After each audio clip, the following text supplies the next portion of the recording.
Hey everybody, we are back and we are going to be reviewing the most epic movie that you've probably never heard of called Ice Pirates, or I like to call it Pirates on Ice plus Templars. We're reviewing with our friend Bryan from Be Real Reviews. Say hi. Hi. He'll be joining us for this one and one more. And if you guys want to see him guest star in the future, just go ahead and bleep that down in the comments. Leave a like. Just let us know, and we're gonna link his channel down in the comments in the description below as well. Give him, give him a view. He's got some really good reviews coming out. He's got the Barbie movie review on there as well if you're interested in seeing that. Yeah, and we'll link that. All right. Okay. Well, this movie, it kind of starts off like already in action. Like it kind of starts off with you get to meet the ice pirates, right? And you kind of wonder like why the heck are they called ice pirates anyway? It immediately jumps off with them hijacking a giant shipment of ice. But you find out later, ice is like a commodity, it's a currency in this like weird dystopian like future. But immediately, like 10 minutes in, I swear it's like 10 minutes in, you're confronted with like an alien taking a dump. Like immediately. That sets the tone for the entire movie, I swear. Anybody want to add anything to that? I mean, that's like That definitely must have been something that I had turned my head away for at the last moment, because I do not remember an alien taking a dumper in this movie. Yeah, man. Though I do not doubt that it existed based off of everything else that was in the movie. I know, it does. It sets the tone for the whole movie. Alien taking a dump. And as they're all passing by it, they're like, all right, you take this. No, you get it. And they just keep passing it off. Until lastly, Ron Perlman, which Ron Perlman's in this movie, by the way, guys. So just real quick, just to recap. You got Ron Perlman, who plays Zeno. Angelica Houston, who you may remember from Morticia from Addams Family. She plays, I think it's Maida, is how it's said. Oh, I have no idea. You got freaking Bruce Valanche in there, for those who remember him back in the day. Robert Urich, who plays Jason, who I also just, every time you see him, if you ever watch this movie, he looks like freaking Bill Hader. Yeah, he does look like Bill Hader. It's crazy. It's like a Bill Hader, like, SNL sketch. And at first I was like, how the heck did they convince Angelica Houston to be in this movie? But then we found out that this is before the Addams Family. Mm-hmm. Yeah, this is 1984, so well before the first Addams Family. There's no way. That's right. Mm-hmm. There's no way that she would have done this for like after. Which there's going to be a movie I'm going to have to make you watch that does star Gomez Addams. Oh, God, why can I not think? Raul Julia. Raul Julia. Yeah, that's right. First, I almost let my man down. I forgot his name. It stars him, and it's like another space sci-fi movie. And oh, man. It's one where they like mess with your memories and stuff. And it's another good movie, and it came out around this time, so it's kind of like they both were doing their sci-fi thing before they ended up doing Addams Family. It's really great. Everybody was taking a chunk out of the sci-fi pie, like in the 80s. Mm-hmm. It was just the thing. Yeah, they were all capitalizing off of the success of Star Wars in 1977. Oh, for sure. Absolutely. Mm-hmm. I just like that this one is kind of space ballsy. It's like, it's serious, but you can't take it serious. Well, after the alien is taking a dump, of course, they almost get found out. But then they end up hiding with, like, the princess's nanny. And I think she just goes by nanny. But it begs the question, too, like, why are there nannies in space? Why is that a job? I didn't know, like, okay, you got space pirates, you got space captains, you got robot, whisperer. Why is there a nanny in space? I was about to say, isn't her butler a robot? Mm-hmm. Like, yep, like bodyguard. He follows them around the entire film? Yeah, pretty much. Well, he's absent in the beginning part because that benefited the plot. Otherwise, he'd have stopped them from doing all that. For sure. But it wasn't until later on when you find out that the princess is trying to escape. A little bit of a plot twist there. Mm-hmm. But then, like, after that, the princess is seen for the first time, like, in a capsule type thing, which I think looks like a microwave. Pretty much, like, when he opens it, I guess it's supposed to represent, like, a cryo sleep chamber or something, because when he opens it, it starts having, like, fog or some sort of vapor. And all I could think about was like, ding, your princess is ready. My favorite thing was just the little robot that was at his legs when he was getting her out of the little cryo machine, and he kicks it away. Mm-hmm. And then when he realizes it's not going to go away, he just covers it with a towel. Mm-hmm. Because that takes care of it, right? You just cover it with a towel, just put a tablecloth on it. That's too funny. Pretty much a lot of this movie is like robot fights and Templar fights, or Templar robot fights. Oh, I can't even, I don't even want to like skip over this. So Ron Perlman's epic scene where his hand gets cut off. I absolutely love that because I did not expect it at all. He's just like, Jason, it's in here. And then wham, his hand just gets cut off. Like, Mm-hmm. it's so freaking random. And then Templar robots come out of nowhere and start Oh, trying yeah. to beat him up, and then they have their robots step in, and it, I mean the costumes for the robots are horrid, just awful. Right. But I mean, it it works, I guess, to an extent. You know, Yeah. I mean, it's not going to be top dollar, but it worked, I guess. The Borg, Cylon, wannabe, whatever There you go. creatures. Yeah, that's what I was gonna say. Was as much as they are obviously bad production based suits, they had a little bit of they had a lot of characteristics and they had their own little personality. Yeah. I'm Isn't it not weird? quite sure. I've never really watched Stargate, but I've watched a bit of Doctor Who, and I know it looked a little bit at times like a Cyberman, but Hmm. then I know of the Cylons. And it was like this weird combination, even though I don't think Stargate had come out yet. So Right. they probably were pulling a bit from the Borgs in Star Trek. Oh, So yeah. Mm-hmm. Absolutely. And it's also strange too because like in this other other reality, this future world, that for some reason the robots have like emotions and fear and stuff. And this movie just keeps surprising me because you think like, oh, they're not acting like serious pirates. But then they push like a cowardly robot over a ledge. Like what? Well, he also got like smacked in the head too because he was smoking from his head.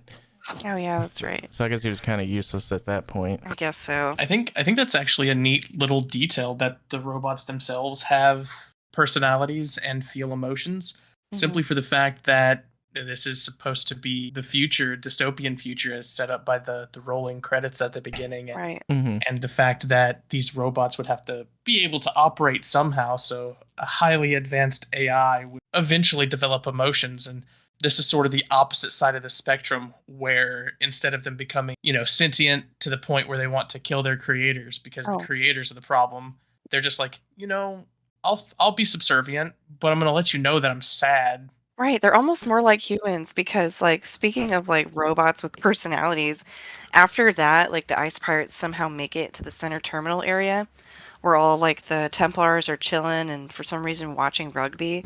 Come on, there was like that weird robot that was doing something over I'm that. pretty sure he was jerking off. Yeah, he was jacking Oh on. my god. Yeah, from Futurama, he was jacking on for sure. He was jacking on. Yeah, And that's I also was where like, you see the eunuchs for the first time, oh yeah, yeah, that's which right. That's That true. scene. which Jesus. I pointed out to Sophie. I don't know if you noticed, Brian, but there was a female eunuch, which doesn't make any sense. How Mm-mm. that? I mean, technically, all the eunuchs were females, but this one was a female prior to that. I don't know if you caught. It was the one that the robot looked like he was jerking off behind. Yeah. I actually didn't catch that. I was a little bit too focused on, and if this is the scene I'm thinking of, I was focused on the conveyor belt.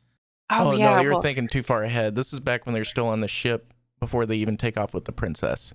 right. When they go to like the control room of the ship, of the cargo ship. Right. But it happens soon though, because like after that they steal the princess from the ship and everything. Hmm. Even after like they made him promise not to, but cue more ice pirate Templar fighting. Somehow they make it to the ship. Who knows how? So yeah, so they after they are in the control room, one of those unit guys like makes a break for it and hits the alarm. So shit starts hitting the fan. But their guys is already starting to load up ice. That's when Jason is like, "Hey, I'll meet you at the ship," and he runs back to the princess's room, snatches the princess, makes his way to their ship, and they take off. And then the Templar cruiser gives chase, and after a short little battle using like space invaders, Yeah. apparently. Oh yeah. The Space Invaders. Oh, that was so funny. Hmm. That was a funny little detail. Yeah, so on the like machines that they're using to shoot back at the Templars, it's like a Space Invaders game essentially. It's almost one for one. And before they like get captured or whatever it was that necessarily happened, they break their ship up into three separate ships to get a better chance of getting away.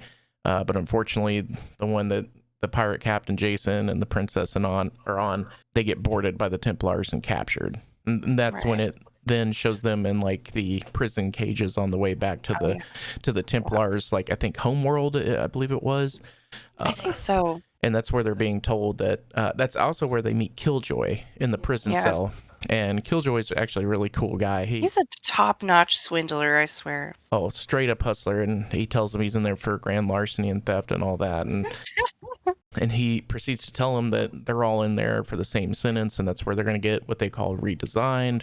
And that's where they're basically going to get castrated and lobotomized. And that's the way they do it, except for the monk that was sitting in their cell. And Roscoe, the second in command guy, who's also the robot whisperer, he's really great with robots. And he says, well, why not him? And Killjoy tells him they don't do it to any clergy, just in case God is real. You know, they don't want to get on the bad side of him. Yeah, and then when they do land on the planet, they let the monk go, but you find out it's Killjoy. He's taken the monk's clothes, and he's, you know, he's like a con man. He's really good at. Oh man, he's top-notch swindler cream. Yeah. And religion as plot armor. I know, right? I wanted to circle back about the robots though, because we were talking about their personalities, and I don't know if you actually realize, besides those ones that I'm going to call free robots, right? The ones that are walking in the streets, or you know, that are kind of doing their own thing. The battle droids that the Templars had no emotions. They were just mindless. All the ones that Roscoe had reprogrammed were ones that had personality and had fear or pride or, you know, like badassness. I didn't notice that. All the ones that thought and hesitated were the pirate robots, but all the ones that the Templars had were just mindlessly doing whatever and fighting. That's true. I didn't realize that. So would that have pertained to the platoon of them that were moving through the hallways when is it Jason? Jason. When Jason was running through the halls with the princess, and they pushed through like 8 of them, and he's like, coming through. Right. Don't you know humans and women first? And then the Templar came around the corner and was like, what are you idiots doing? They're going that way. Right. And then all the robots just turned towards them. Because if those weren't pirate robots, then I would say that there might be a hierarchy to it. Like maybe there's more powerful robots that are just mindless, but like the drones are just that. They don't really care to program them further than what they're already programmed. They truly don't highlight the robot whisperer's skill till like later on, when he makes like his own his black robot, in which he's like, hey, is there any special reason? But I just wanted to make him perfect. Yeah. Dynamite. But yeah, the conveyor belt scene is so funny. Mm-hmm. It's almost like comical how they're being like prepped down the belt. And the guys are just like all talking about like revolting, and they're like, man, if I don't get paid, I don't know what I'm going to do. Yeah, as they're using electric hedge trimmers to quote unquote cut their clothes off. That part's weird. I mean, it's like, because you even asked me, you're like, what is that doing? And I'm like, cutting their clothes off, apparently. I wouldn't have known. I don't know. I wouldn't have known. Not to mention that man with like cerebral palsy trying to shave him. Oh, that is so scary. Oh my god. That gave me conniptions and anxiety. Like when they were going down the conveyor belt and the hedge trimmer clothes remover was happening, that I didn't understand what was happening when Jason went across. But when Roscoe went across, I was like, oh, okay, this is taking their clothes off. And then it got to them shaving, and I was like, no, please don't do to me what I think you're gonna do to me. And then it had the old man that you mentioned with the cerebral palsy. Or Parkinson's or something, some muscular disease, and he just shaking away, and Jason just like turns his face away, and he's like, "Please no, please no." Dude, I'm right there with you, buddy. I thought he was gonna Sweeney Todd those guys. I was like, dude, someone's gonna die. But not intentionally. It was just accidental. He's just shaking all over the place. Sure. I really enjoyed the part where Jason turned back to Roscoe and was like, we have to keep faith. We have to make sure that we don't freak out. And then he sees the castration machine, and he just immediately loses it. And I was like, yeah, no, that's exactly how I would react too, you know? They make it look so awful too. It's just giant jaws. Just ball rippers. I mean, it's basically Odd Job. It's his mouth. Oh god, odd job, yeah. It's Odd Job's mouth. I think it's God. the next scene too. It's like really, really kind of funny. This. I love like the comical nature of this movie because the way the units, like how they're units, the units of eunuchs, the servants, they're displayed like in this window, and they're like, oh, this one's gonna match my drapes. Like, it's so freaking weird. Oh my god. Yeah, where the servant purchasing and then the princess and her nanny comes in, and I was sitting there like, this is really pushing it even for the time where it came out Oh, they make to tons of have. jokes about race. I swear they made tons of jokes Oh, about I mean, they race. gave Roscoe a white fro. Mhm. they did. And then everyone else But like they powdered also wigs. didn't they also give Roscoe the hard R in, like, Oh yeah, yeah, he for said the sure. hard R at one point throughout the film. Yeah. Yeah, that dude with the really cool sunglasses later on. But then the next scene after that, like after they get purchased, I just want to say like cue the hilarious 80s future dancing. Like who the heck? I do The want future to. Oh drugs. god. The future drugs. They're all getting high on I top just of the ceiling. want to circle back just real quick. So the part you were talking about, like where they're purchasing the eunuchs now that are almost like in a display at a store. So we mentioned how they were on the conveyor belt, and from point A to point B, you're getting your clothes removed, shaved down, prepared to basically be castrated and lobotomized. So after you see Jason notice the giant jaws, you hear him scream, but when he passes through like that machine, the princess is on the other side. And he realizes it didn't happen. She's just telling him, pretend that it happened. And so he's kind of Right. screaming but laughing about it. And then the same thing for Roscoe. They got spared. And in the store, the nanny tells him after she buys them that she'll explain why you've been spared, blah, blah, blah. But if you don't cooperate, then you actually will get, snip, snip. So I just wanted to Oh, circle yeah. back and explain that for those who may be Oh, yeah. wondering, like, wait, didn't they get their dicks cut off? Oh yeah. My favorite thing is also what's said to each of them, both Jason and Roscoe respectively, where the princess, like you said, Diego, was just like, pretend like it happened. And she said that to Jason. But then when Roscoe came through, what was it she said? She said, that's what'll happen if you don't listen to me, or Oh yeah. something. Oh, Like, yeah, exactly. hers, Almost exactly like that. she very much threatened him instead of just being like, yeah, it's all good. So I found that a little bit funny because she's just like, oh, I'm going to tell this guy you're good, and I'm going to threaten this other guy. Yeah, threaten the black guy. Right. They don't treat him right. I know, he's the master Yeah. robot whisperer.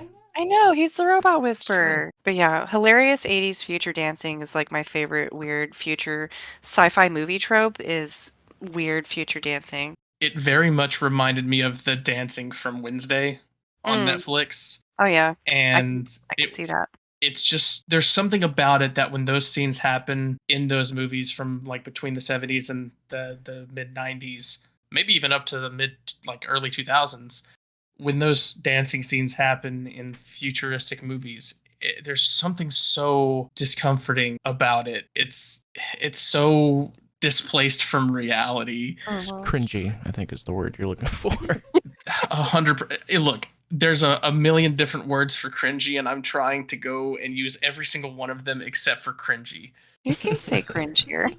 Look, the word cringe in and of itself has somewhat become cringe because it's so overutilized. But no, everyone's allowed to use it. It's a word. Right. I just thought, okay, now if there was like a scale of 1 to 5 cringe, the most cringiest part is just mostly when they're on the ceiling, like pretending to use future drugs. I think that's the cringiest part of it all. The future dancing, like we can all deal with that, but it's the ceiling part that I think is the worst. Yeah, I mean, they really dipped into their Willy Wonka factory right there of They whatever sure that drink did. was, but it wasn't a drink. It was like some sort of taser for your forehead or something. And Taser face. Taser face. I was gonna say, it's always remember, kids, if you watch the Ice Pirates, sticking 2 tasers to your temples and turning it all the way up to high is not gonna let you fly. I promise. It will not turn you into a Templar. It will, but in a much different way than what's depicted in the movie, and you probably want to stay away from that. it's called Exactly. hallucinations. That's right.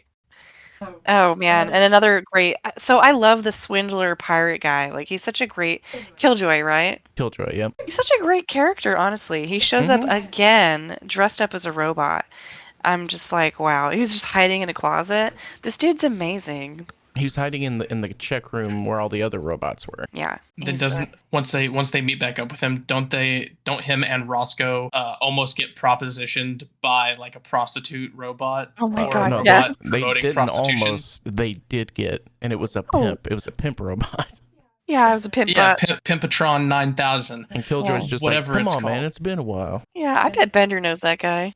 See, I don't know how I missed that dialogue. All I remember seeing from earlier is that when him and Roscoe come around that corner, the pimp droid 5000 steps out and starts trying to proposition them, and Roscoe isn't having it. He's like, no, we can't do this. We got to get out. We got to escape. We're on the run. And then Killjoy's like, you're right, but we could also do this. Right. And then Pimpatron was like, well, we do have transportation. And Roscoe's like, did you say transportation? Right. And I just figured, based off what I was seeing, they were just using it as a mode of transportation. That's what But I Diego must have said. overlooked it. Well, I think that's what they ultimately are trying to imply to the audience, but I think in between the lines of it is the double entendre, if you will, is Killjoy's getting the benefit of having a robo hooker and they're getting taken to wherever they need to go. Because in the next scene, they're already on the ship with Jason and everyone else. They apparently met up on the ship off screen and are taking off. Yeah, I was just about to say that. I mean, I don't know. He seemed like he was in a good mood, so who knows? Right, which I think one of the things about this movie is simply the fact that, obviously it is a bit older. Some of the filming is going to be a bit different than what we see nowadays with a little bit of the more refined stuff and even more refined stuff from its time. But there were plenty of scenes in the movie where it felt like the director purposely sped things up just for the sake of making things feel like they're moving faster, such as the police bikes going through that building. Everything like they turned it the epic chase scene, right? Yes, the epic chase scene. And that was one of the things, because I remember when I came in at the butt end of it on Saturday night, that I was like, oh, it's moving really quickly. Is there a reason for it, or is this just a creative decision? And I remember you telling me, Sophie, that no, they're stuck in a time. Right. I was expecting that to be the only scene in the movie where they choose they make the creative decision to purposefully increase the amount of frames that are happening on screen, or I guess decrease, because that would make it seem faster. When I got there, I was like, oh god, they really did speed it up at certain points just to create some sort of weird atmosphere that things are going faster than they should be. Right. It was a little bit off-putting at times. Well, yeah, that's true. But back to the epic chase scene, that we cannot forget the one of the two most horrendous deaths in this entire movie. There are two. The first one is the death of the baby and mommy robot. May they rest in peace. Yeah, she has not stopped talking about it. Well, it's unforgivable. He was like, mommy, baby, mommy. They have personalities. They have lives. They were just completely ran over. Yeah. And killed. But it was awful. It definitely came out of left field for me whenever that happened, because I heard baby robot, no. And then I saw the robot turn and goes, mommy robot, no. And I was like, oh, exactly. So now this robot has just watched his entire family perish in front of him. Yeah, it was very sad. Lost everything it knew. Lost everything. And all before that whole scene takes place, they figure out the entire reason why the pirates, they're doing this in the first place. The reason they were spared is because the princess wants to use them to help her find her father that they said disappeared 3 months ago. And I never catched that. I never catched that before. And I was like, wow, they did let us know. I kind of thought it was random at first, but then if you actually listen to it, they tell you more than I thought. They tell you more than you think they tell you. But yeah. And another reason is, besides that, or I guess maybe the real purpose behind why them specifically is A, they know how to get to the pirate moon, which is a home base for all the pirates, and B, because he knew some guy, I can't even remember his name off the top of my head, but like an old pirate buddy of his who was with her dad when he disappeared.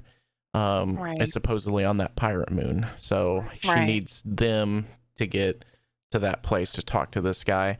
And And on top of that, it's like this big whole reveal thing. It's like a twist of fate. It was all like part of this grand plan too. hmm so her dad, I don't know if we covered, I don't think we did at the beginning of this, is essentially there's a seventh world, but it's hidden behind a time warp zone, if you want to call it. And her father went out and searched for it, and you later find out he actually was successful and found it. And it's a place that's not, without water, since the water's not gone from there, and it's a utopia and a safe haven. So she doesn't necessarily care about that place. I don't even think she thought it was real, or most people didn't. Right. She just wanted her father back, but that's why he's gone. And the Templars want it though, because it kind of like it challenges their total control over like the known parts of the universe that they are in charge of. Because if water is no longer a source of like, I don't know, what is the It's word? water's currency. Right. If it's no longer a source of currency, then the Templars don't have power. So it's like this weird twist of fate that she thinks that she's taking one over on them, but really they are just using her to follow the pirates back to the seventh world. Mm-hmm. It's the Great Depression of dystopian space. Right. If they manage to find all of the water hidden underneath the bed, it's going to make all the water that already exists as currency become useless. Hmm. Oh yeah, for sure. That is a great comparison. It really is like the Great Depression of water. Mm-hmm. But yeah, I think after that, this is like the scene that stays in my mind forever is the scene with that disgusting egg, that oozing, hatching, weird egg thing. Is it space herpes Yes, space or herpes. ship herpes, whatever they called it? I think it was space herpes. Yeah, space herpes. That I literally died whenever they looked at each other and they were like, "What was in there?" And he's like, "Space herpes." And they're like, Oh my "Oh my god. god, that's the worst possible thing that could ever happen." And it's like, "Oh, so there are worse things than being shot by space Templars." But see, okay, they even kind of say that there's like no cure. I'm convinced that it's in this movie just for comedic value because it never really kills anybody. It just kind of torments them a little bit. Yeah, it makes appearances on that ship like numerous times, and Right. they Oh, even yeah. have it like, besides the ones where it's literally in the focus of the action, like jumping out of a turkey or something. You can, if you're very cautious when you're watching or paying attention to the scenes, anytime you're in the ship, you can see it scurrying along the ground here and there. Right, somewhere. It's crazy. Mm-hmm. Can we retroactively give Best Supporting Actor to Space Herpes and the Ice Pirates? I'm gonna clap for Space Herpy. Good job, Space Herpy. Yeah, clap. But yeah, eventually they make it down to that pirate moon planet. A lot of like senseless fighting and like poor hygiene and just like weird shit happening down on the moon, the pirate moon. So much like regular pirates, but Right, in space. right. Well, it's not until this point, actually, and I was talking to Sophie about it earlier. It's not until that point of the movie that you learn about, if you pay attention, when Jason's on the radio video thing with the moon, telling them like, "Hey, we're coming in," whatever.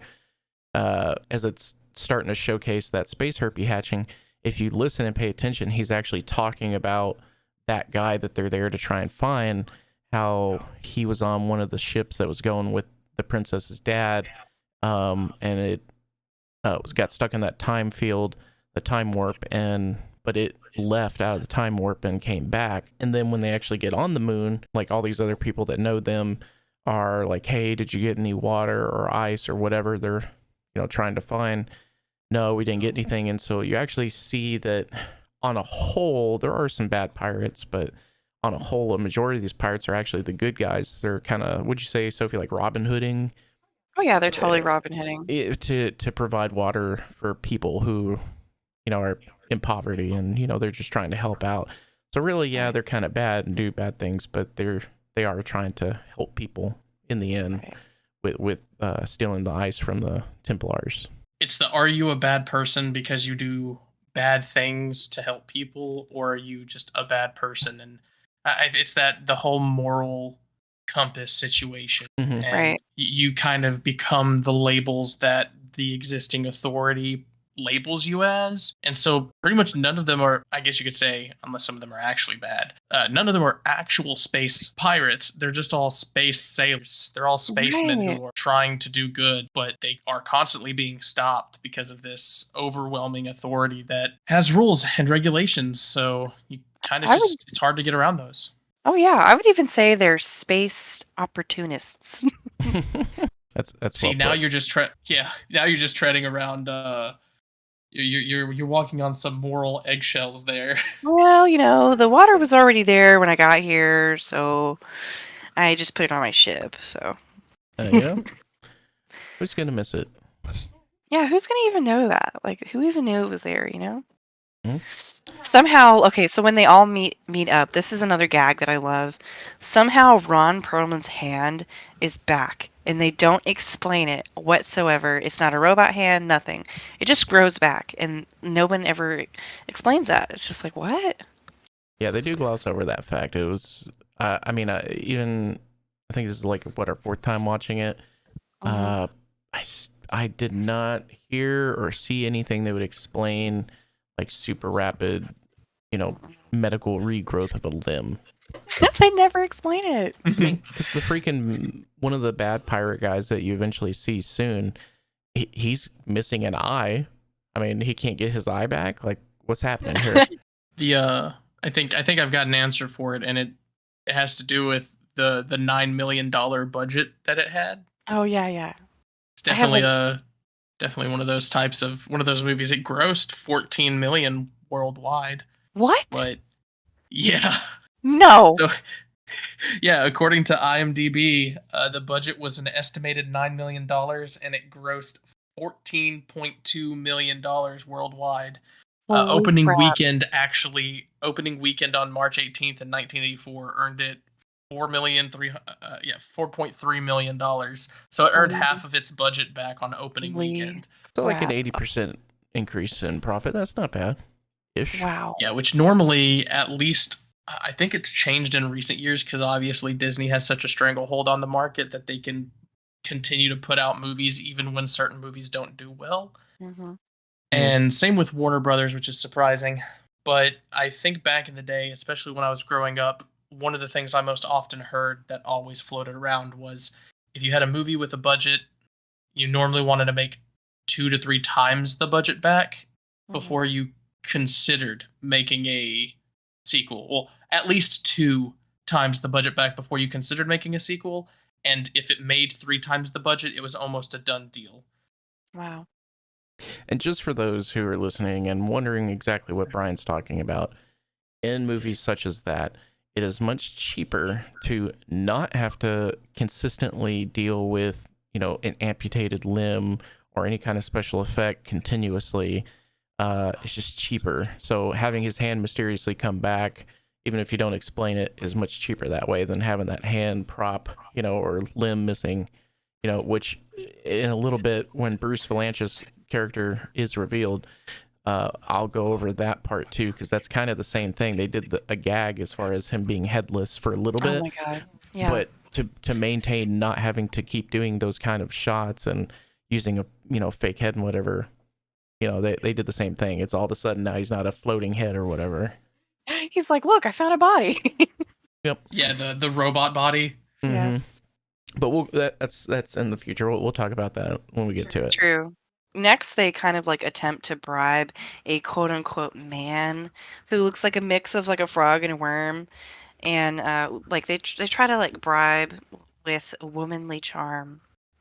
Um, and to our surprise, though, it is a lady, a very sweet worm frog lady, and she just has the hots for that pirate dude, the main guy, which is hilarious, to say the least. Yeah, and I've got to point out, when she talks, she sounds like the wife, Shaq's wife in Hubie Halloween, the one that sounds like a dude. That's Hmm. how she kind of sounds. For those who've seen that, they'll know what that sounds like. Yeah. I've seen it. I just do not remember it. Hey, honey, what's going on? Yeah. Okay. Okay. Now say this. Say. Do you like my scarf? Do you like my scarf? All right. That's it right there. Yep. No, that's it. I thought that part was hilarious, where he tells the princess, "Go over there and work your womanly charms and see if you can get us some assistance from that man over there." Walks over there. Well, I went over there and worked my womanly charms and found out that our he is actually a she, and she believes you are the one. And I'm like, oh god, So what why a don't you go over twist! Right. Get over there, pirate boy. Well, he touched her in all the right ways because the next scene know. they're using her vehicle to drive across the desert. So Right. They have to get to this place gonna called say. Sweetwater. mm-hmm. I think my favorite thing, though, if to dissect that specific thing, is the nuance of that scene is a little bit ahead of its time, and I feel like watching the movie today, we can respect it. Oh, But hell yeah. probably watching it back when it came out, they were like, "Oh, what? You know, a woman? Absolutely not!" Like, Right. because obviously the whole point of him saying "Go work your womanly charms" was the whole man using woman to get what he needs, Exactly. and then the Uno reverse card being of, "Oh yeah, I did use my wits and found out that it's actually a woman. So Right. now reverse sexism time. Double Exactly. standards are through the roof. You go get that poo-tang, Mr. Jason." Exactly. In the words of Gamora, go use your pelvic. What is it? Pelvic sorcery. Your pelvic sorcery. I will not fall victim to your pelvic Pelvic sorcery. I think I'm gonna use that the next time if I ever if I ever approach a woman that I definitely want to turn me down. I'll be like, your pelvic prowess has intrigued me. Yes. But before, okay, like after they totally go and use the land speeder of this amazing worm frog lady who I love, they totally showcase the power of that lady. She's like a badass. I forget her name. I just call her Zorro because she looks like Zorro. Well, she also changes her outfit like every 20 seconds. That's true. Well, she's fashionista, you know? But that's Angelica Houston, and I think her name in the movie was Maida, M-A-I-D-A, Maida. Is that how you would say that? That's how I would say it, Maida. She's absolutely That's ruthless. Angelica Houston's character, right? Mhm. Yeah. Huston, Angelica Huston. Hussy. Well, That. hey, I wouldn't say that to her face. She's absolutely ruthless. That's funny. The frog lady is literally just listed in IMDb's cast for this movie as Frog Lady. Amazing. She's amazing. There you go. Didn't even give her an actual name. No, she's still amazing. So I want to point out that this is like she's such a great supporting character. I just want to give her a clap for that, and she doesn't deserve what the future holds for her. But who knows? She's like so sweet and so wholesome. She probably worked her whole life on her career and was on her first date ever with this like pirate guy, just going across the Sweetwater Desert with her little boo thing. Mm-hmm. I don't know. I feel for her, Yeah. Battle you're talking about, like showcasing Angelica Houston's character. So that is when Eye Patch Man, who I referenced by saying apparently he can't get his eye back, but he's a bounty hunter because at the same time they're being told that they have like a 2 million gallon, or because remember water's the currency, but they got like a 2 million gallon bounty out on their head. Yeah. And he's there to collect it, and he has like his little eyeglass man that drops the hard R earlier and tries to ambush him there, but it didn't work because, like you call her, Zorro was there to save the day and cuts that dude's head off. But he ended up following him through the desert wherever they went, and that's where they meet up with Jason's friend, who the princess was looking for because he was with her father when he went missing. And when you see him, because you saw a picture of him earlier, he's like 20 years older. He's like an old man. And he explains to him that he got caught in a time warp on the ship. And by the time they got out of it, within a matter of seconds, he had passed 20 years and was already old. And as they're talking with him, they see something in the distance, and it's basically like Mad Max Fury Road. Yeah, it's freaking Mad Max people. But it's that one-eyed man who's using his land vehicle or whatever. And that's unfortunately the second death of this movie that's just the worst. The number one saddest death. You have to say that. Yes, is exactly what you said. On their approach, they shoot and kill the frog lady. I know, for no freaking reason. No reason. She tried to get out of there, but she was not fast enough. Yeah, she was like, They're no. Templars. No, that was the one-eyed guy. Oh, the one-eyed guy. Yeah, the. Oh, I thought the bounty hunter. Right. Right. I, for some odd reason, thought that he was a Templar. I somehow did not catch on that he was a separate bounty hunter. Oh, yeah. He's just part of the mean, bad bounty guys. Yep. And through a series of in that frog lady's car, Jason somehow makes it aboard their vehicle without them noticing and just throws one dude off, and they're all looking at it like a bunch of idiots. And so he just starts pushing them off until it gets to like the last guy, and he, like I don't even remember what he did, but somehow it causes him to crash and die. So Oh, it was plot, that's all. yeah, he killed him with plot.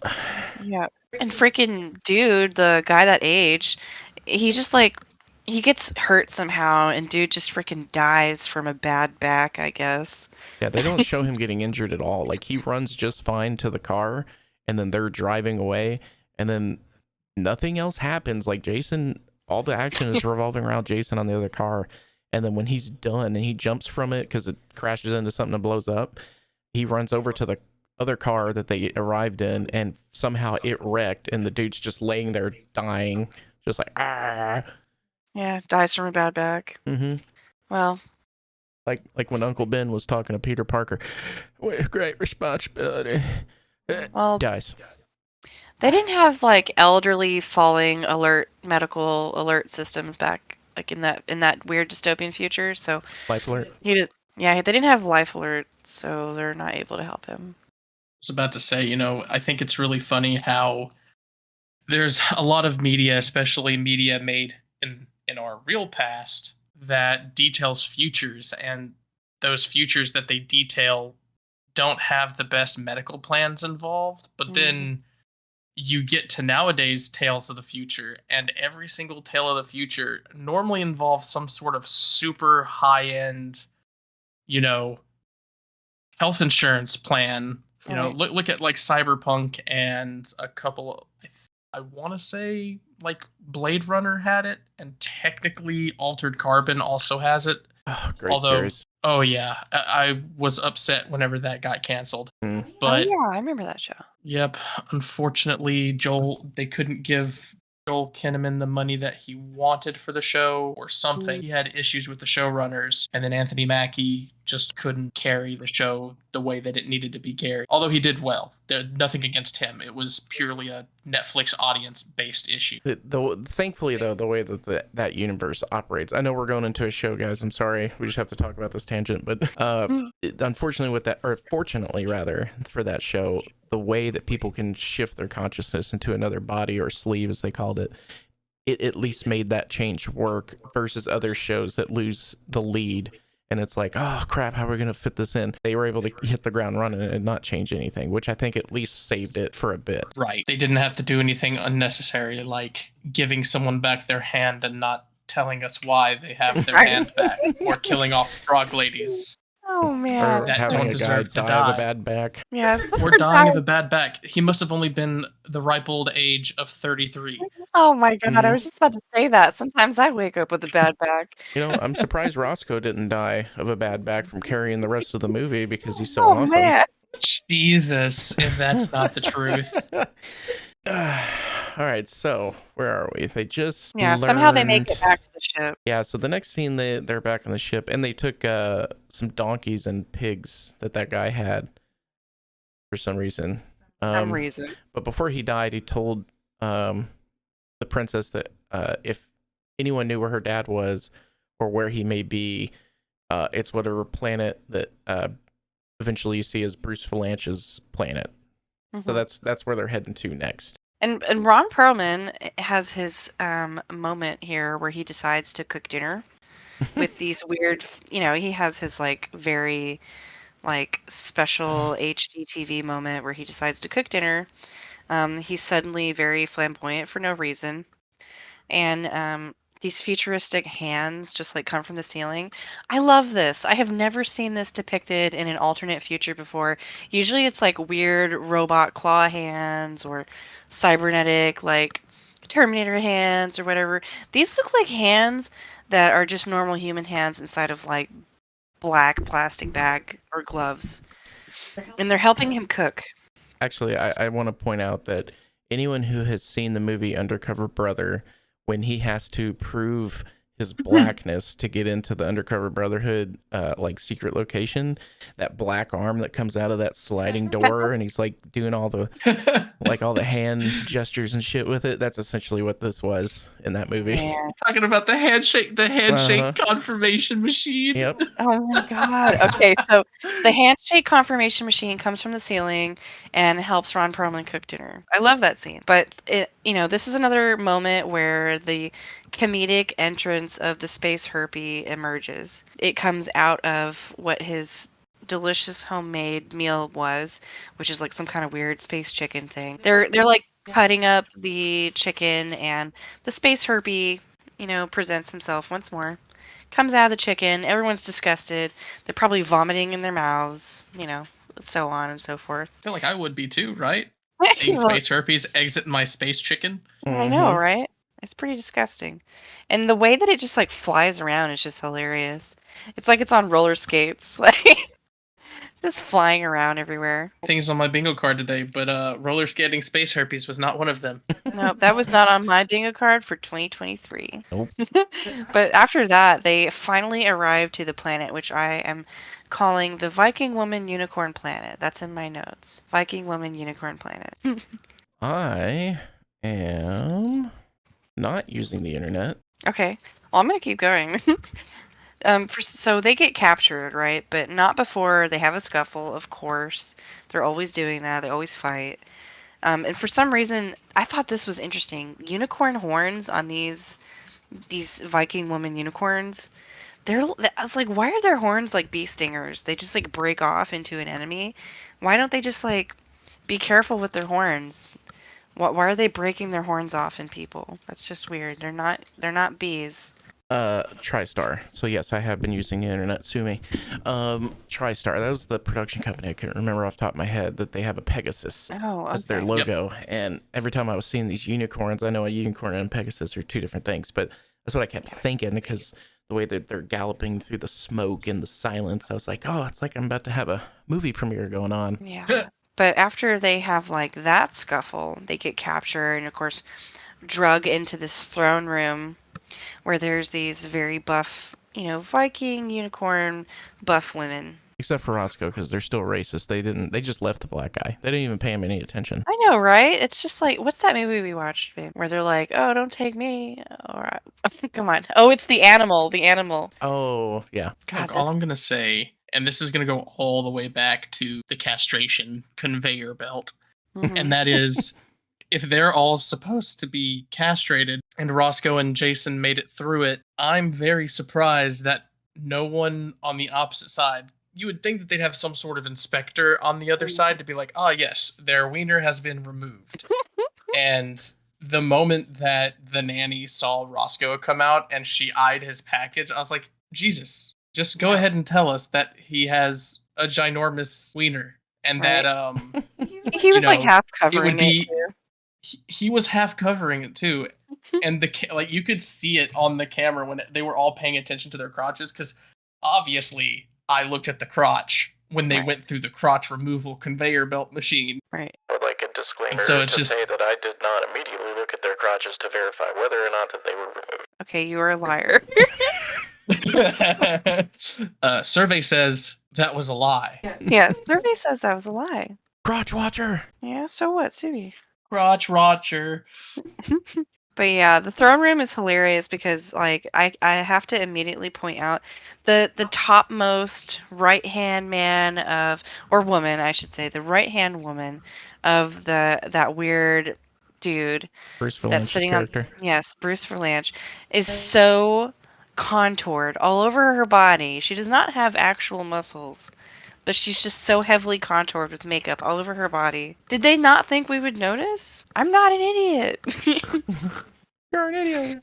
As Oh well. a I Grinch might be an reference. idiot. What did I miss Grinch I might be an reference. idiot. What did I miss Well, okay. with the Well, contours? there's just a woman that everyone else is like, Miss America level. Like, they're all really beautiful, but they're also super buff, except for this one woman who is extremely contoured. She has no muscle definition, so they just put makeup all over her body to make it look like she has muscles. Ah, I see. Yeah. I didn't catch on to that. It must have been the lighting. Must have been the wind. Must have been the wind. Yep. But yeah. So they have another scuffle in the throne room, of course. They go there because they find out that the princess's father is possibly trapped here. And so the scuffle, of course, reveals that, what's his name? Bruce Valanche or whatever, right? Yeah, his character's name is Wyndon. Wyndon. They find out that Wyndon is just a head. They kind of capture him because they end up getting his head from his weird robot body thing. Yeah, during the scuffle, it falls at the princess's feet. And they torture him so easily, too, because they just take like a feather out and they just put it to his nose. And he just gives in so easily. They're like, oh, okay, well, your father's in here. So they go to the room where her father supposedly is, and our favorite person, the robot whisperer, he inspects the dude because she's like, that's not my father. Turns out the dude is just another Omega robot. Well, he's the only Omega robot that you see, at least. Right. Which is supposed to be, like, on a scale, like, the top notch, because it looks like a human, can act like a human to a point, and it's like the best constructed robots are available. And the rest that you see throughout the movie so far are just like simple battle droids. True. Yeah. They look like rock'em sock'em robots that could just walk off the mat. That's kind of what the other robots look like. They're hilarious, though. Mm-hmm. I'd like to You know just those be around with them. what was it, the college humor version of Star Troopers, of Stormtroopers? That's what they kind of looked like. Yeah, you're right. I think they're funny. I love that part where this is like totally not in sequence of where we're at, but there's like a part where one of the robots dudes, he gets his like legs cut off and then he like still is fighting, and then it just like more and more that you see him, he's like shorter and shorter and he's still like walking on his little nubs. That's funny. That's funny. Yeah. Actually, wasn't that the one he upgraded to be Buford? I'm not sure. Could have been. I feel like it was. Anyway, so I wanted to touch base on this. I mentioned earlier, like how with what Bryan said about the budget and whatnot with the special effects. So at this point, that's when you actually have Wyndon as a floating head. They're holding his head. And any points that it has a close-up of Bruce Valanche, they're using camera angles or custom-made props tables that would kind of make it like look like he's just a head. But apparently you can only do that so much before it really becomes too much, because then he mysteriously gets this robot body. Right. Because they take him with them to head to the seventh world. He ends up getting like a robot body because he's like one of them now, I guess. That's very generous of them. They didn't have to do that. Yeah. It's so funny. And as they're leaving, like after they find out that the dude's an Omega robot, they're taking that robot apart to try and find anything, like any clue. And in my notes, I have that dude, that weird head guy, the weird head man. He gives him a ring. Like, he gives him a ring. Where the heck is that ring kept this entire time? Yeah. Under his tongue? Yeah, he just makes a gesture with his mouth. Next thing you know, he's got it on his tongue. And It's weird. Jason makes a comment. He said, "Where you been hiding that? What else you got in there?" And he goes, "Nothing. Want to make a deposit?" Suggestive. But yeah, the ring is like somehow a projector. Like, it has like a message about the seventh world in it. That's the most Star Wars thing in this whole movie. Help us, Obi-Wan. You're the only one who can help us. You're the only Right. one. Her dad pops out of it, right, and tells her that the seventh realm or the seventh world is real. Mm-hmm. And how to get to it precisely. Yeah. Don't deviate from the path at all. And that's how you get lost in the time warp. Right. That's how you become old, super old, and you probably die. So that brings up a good question. So if you don't deviate, and this is going to sort of jump towards the end a bit. If you don't deviate and you manage to make it through the time warp, you get reverted back to your current age. But if you deviate by even a fraction, you could end up dead. Yeah, totally. At least I think so. That's what they're kind of alluding to. Well, because we had the one guy that died from the bad back. He had went managed to make through the it time out. warp. Yeah. Right. Yeah. but he aged. So he must have deviated or something must have happened. Either that or they didn't care enough to elaborate on how the time warp rules actually work. And it's just an enigma of space. It's a space anomaly in all essence. So whenever they all pass through it, and then they have their whole futuristic "we've aged" scene, and then they go back to their younger selves. It kind of threw me off because I was like, so long as you do it right, there are no repercussions, because they made it sound like even making it through that there's repercussions. Right. Well, so I don't know if it was meant to answer that before or not, but they did mention, or at least that guy who did go through the time warp before mentioned, when whatever was happening when they got under attack or whatever reason that they were screwed up, they managed to get back out of the time warp. And I'm guessing here, presumably, because they didn't keep trying to go towards the seventh world, they abandoned their trajectory, so it turned around. Versus like when the bad Templar guys who were chasing them into the time warp, they're still trying to go to the seventh world, but they're going on the wrong trajectory, so they're lost in it entirely. So I guess you either turn around and you're stuck at whatever age you were when you pop out, you manage to go through precisely and it reverts back and you're good, or you get lost in it entirely and you just grow old and die. I can't imagine. Yeah. That guy was probably only there for like 30 minutes. He said it was minutes. He said minutes went by and he aged 20 years. That's insane.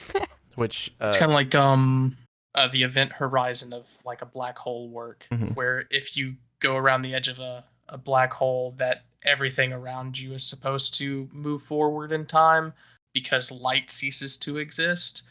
And I think that might sort of be what's at play here too, where he's like, oh, I was there for minutes. He was on the essential event horizon of the time warp, and that's why he aged.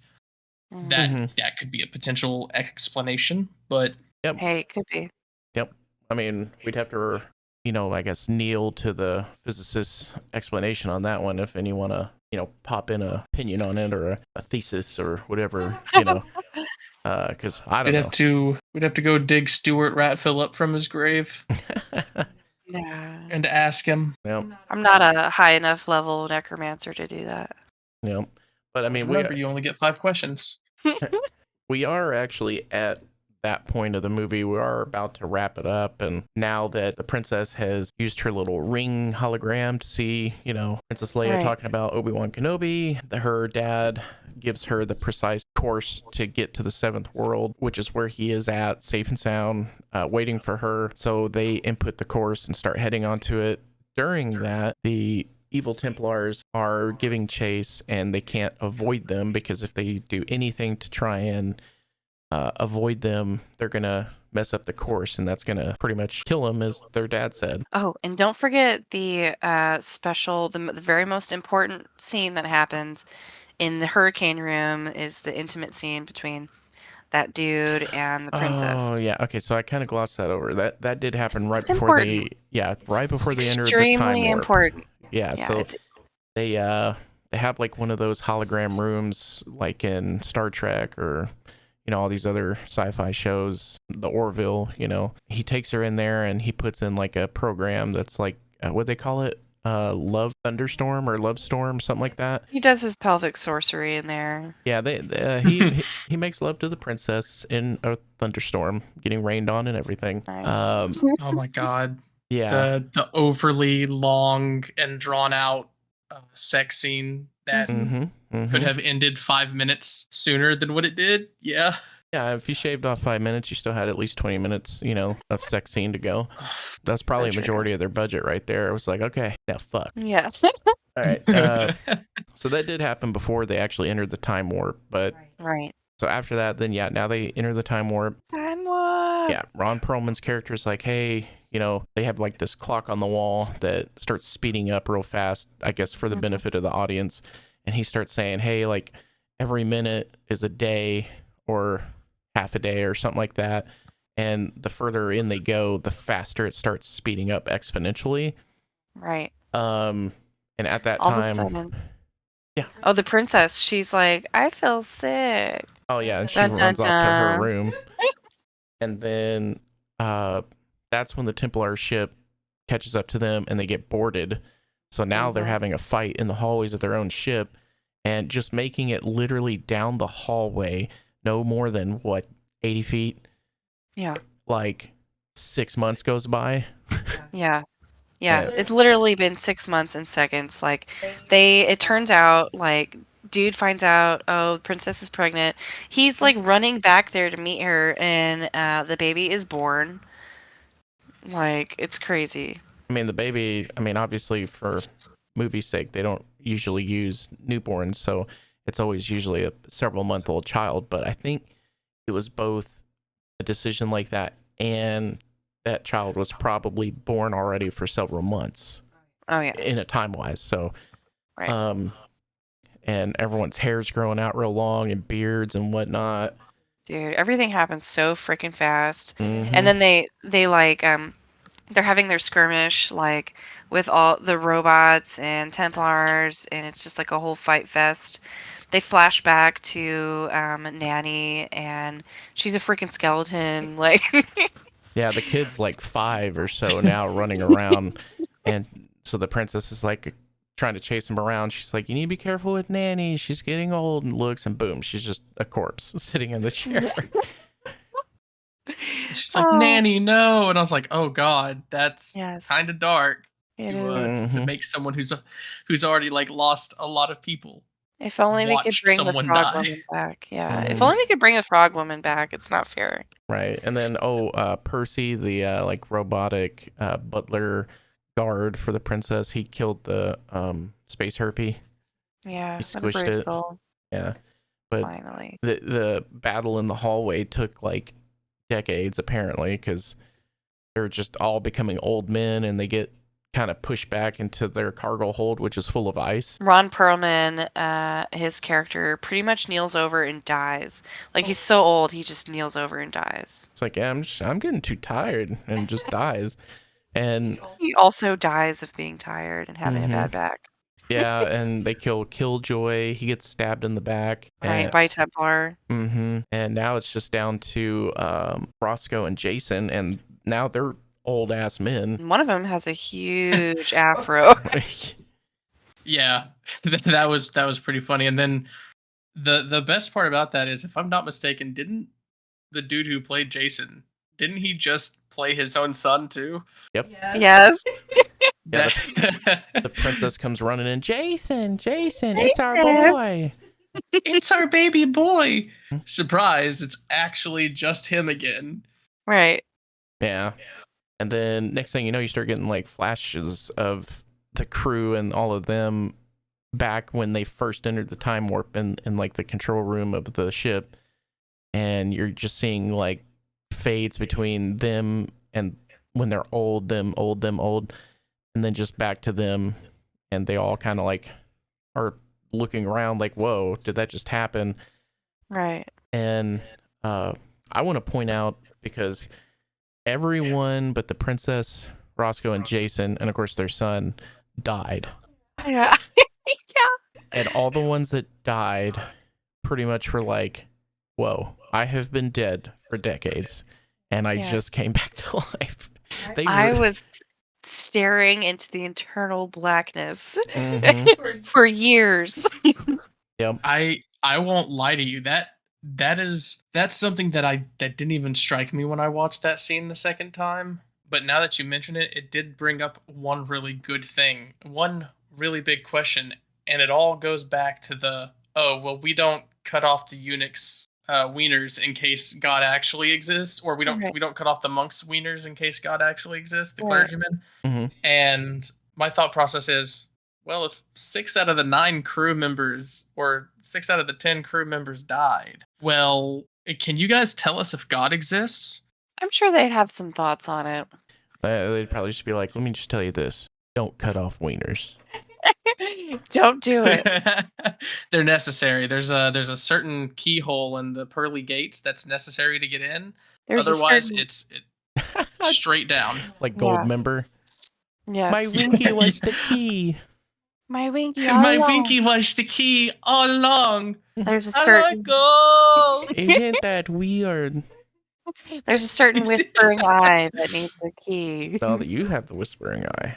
There's a certain whispering eye that needs the key. Mm-hmm. Yeah. So after all of that, after they all come back from eternal nothingness, they see Earth this whole time. Like, what a twist, okay? This is the planet, the seventh world. It's Earth this whole time. Mm-hmm. And it's beautiful utopia. Yes. Then, abundant water. But then they end it on a classic 80s still frame. Hell yeah. And that's it. Yeah, all good movies end with a freeze frame. Fade to black, roll the credits. Yeah. Which also, I have to retract a previous statement. You don't have to cast necromancy to go see Stuart Raphael, Sophia. He's still alive. Oh, okay, never mind then. He is 81 years old. So any questions that we may have about this movie, we should probably direct to him. It's true. Are you sure he hasn't died of a bad back yet? He may have a bad back. Yeah, from carrying all that success of this movie. Hell yeah, son. Oh man. Also, only because it's been something that popped up in popular media recently, especially with what was that game that released? The people that Rick and Morty, they made it High on Life. There's the Tammy and the T-Rex movie that's in there. My God. Yes, we want to do that. I showed her that movie, and she didn't understand how real that movie was. I didn't think it was real. And I think that's the first movie Paul Walker was ever in as well. It is. It is actually the first movie that Paul Walker was in. And the interesting thing about that is the same dude who wrote The Ice Pirates wrote Tammy and the T-Rex. No freaking way. Love it. That is amazing. It's in his thing. He also did The Adventures of the Wilderness Family, Mac and Me. There's a couple of other. Yeah, he's like the B movie supreme. All right. Well, we know the next ones we're doing. Yep. Well, thanks for hanging out and listening to this recap of that movie, Ice Pirates. Thanks again for Bryan to joining us in here. And again, we're going to link his channel, Be Real Reviews, down in the description. Be sure to go over there, give him some love, check out what he's got. If you want to see him back, like I said, just let us comment, let us know, and anything else? He's coming back anyway, but yeah, you can also put your opinion. I'm effectively coming back for, at the very least, one more, because as we've talked about tonight, we did Ice Pirates, and then we're also going into talking about the Minutemen. Mystery Man! So, Mystery Man. Why do I keep... That is the third time today. Well, thanks for joining, guys. Yes, thank you. Thank you so much for joining and listening to us ramble about these awesome movies, and we hope to see you on the next one. We hope that you join us on the next one. Yep. See y'all then. All right, bye-bye. Bye.